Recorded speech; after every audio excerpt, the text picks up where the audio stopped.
Good evening friends. हम लोग अब स्टडी करेंगे हाइगेन का तरंग सिद्धांत। देखो, हम लोग व्यतिकरण पूरा कर चुके हैं। अब हम लोग जो है हाइगेन का तरंग सिद्धांत पढ़ना चाहते हैं। ये हमारे इसका जो है वो एक तरीके से सेकंड हिस्सा है इस पाठ का, और पाठ का नाम है तरंग प्रकाशिकी। व्यतिकरण पूरा कर लिया हमने।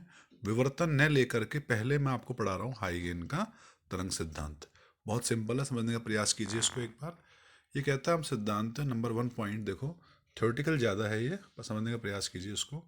देखो, ये कहता है कि कोई भी प्रकाश का स्रोत है, कोई भी प्रकाश का स्रोत है, तो उससे जो लाइट है, जो प्रकाश है, वो उससे उत्सर्जित होगी, और वो प्रकाश जो है वो उसमें तरंगों के रूप में, किसके रूप में, तरंगों के रूप में उत्सर्जित होगा। प्रकाश स्रोत से प्रकाश निकलेगा, किसके रूप में, तरंगों के रूप में। यही है हाइगेन का तरंग सिद्धांत। मतलब प्रकाश तरंगों के रूप में गति करता है, वो चलता है उसके रूप में। तो ये हमारे पास कंप्लीट है ये चीज़। अब इसी में एक परिभाषा आती है छोटी सी, और बहुत इंपॉर्टेंट है कि तरंगाग्र क्या है। तरंगाग्र,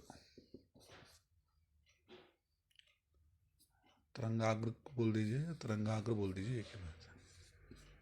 वेव फ्रंट बोलते हैं इसको, वेव फ्रंट। वेव फ्रंट क्या है, समझिए इसको। बहुत इंपॉर्टेंट है और बहुत आसान भी है कि एक माध्यम में स्थित वह पृष्ठ, माध्यम में स्थित ऐसा पृष्ठ जिस पर स्थित सभी कण, एक ऐसा पृष्ठ जिस पर स्थित सभी कण समान कला में, सब एक ही कला में कंपन करें। वापस बोल रहा हूं मैं। तरंगाग्र क्या है?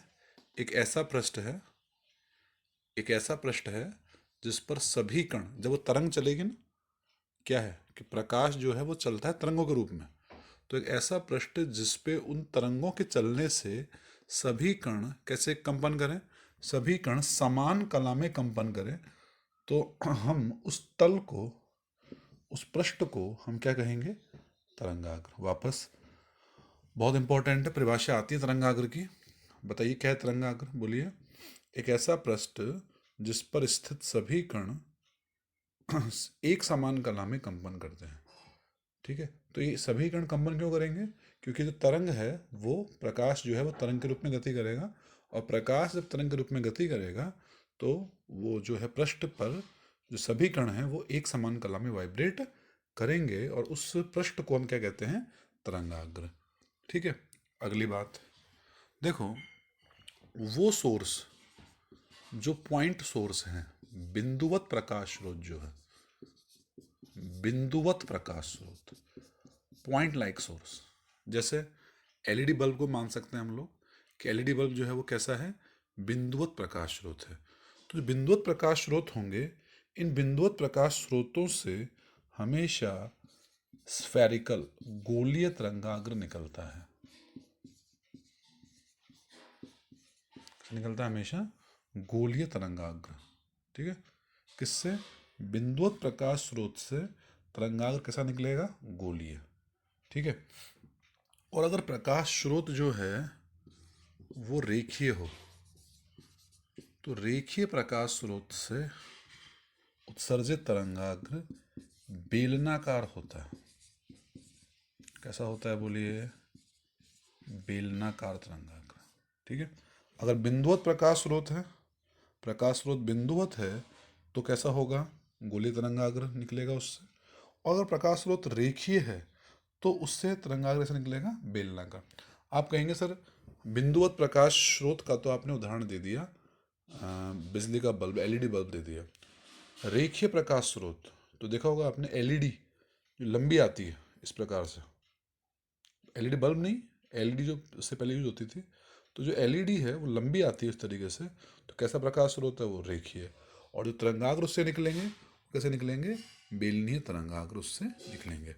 ठीक, समझने का जो थोड़ा प्रयास कीजिए आप लोग एक बार डायग्राम के माध्यम से, कि गोलीय तरंगाग्र कैसे होंगे। देखिए, ये एक स्रोत है, ठीक है, तो इस स्रोत से ये गोले के आकार में,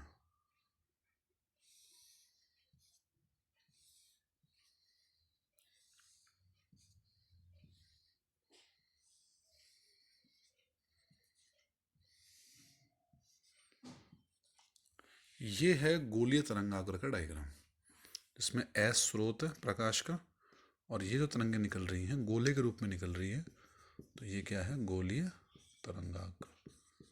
ठीक, सिंपल है बिल्कुल। और इसमें सुनना ध्यान से, ये तो रे है, ये तो किरण है, या किरण बोलिए तरंग बोल सकते हैं इसको। क्या है ये, किरण या तरंग है ये तो। ठीक है। और एस जो है वो क्या है, प्रकाश का स्रोत। और ये जो बाउंड्री है, जो गोला है, ये गोला ही क्या है, गोलीय तरंगाग्र। ठीक।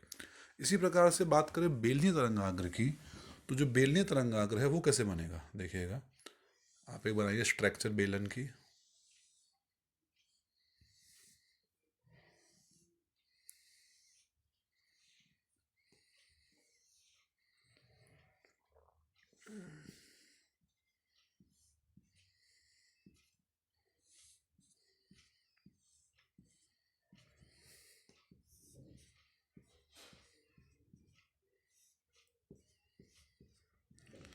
इस प्रकार से ये एक बेलनीय तरंगाग्र बन जाएगा।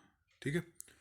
अब अगली बात अगर मैं आपसे कहूँ कि दरअसल में गोलीय और बेलनी तरंगाग्र जब आगे बढ़ते हैं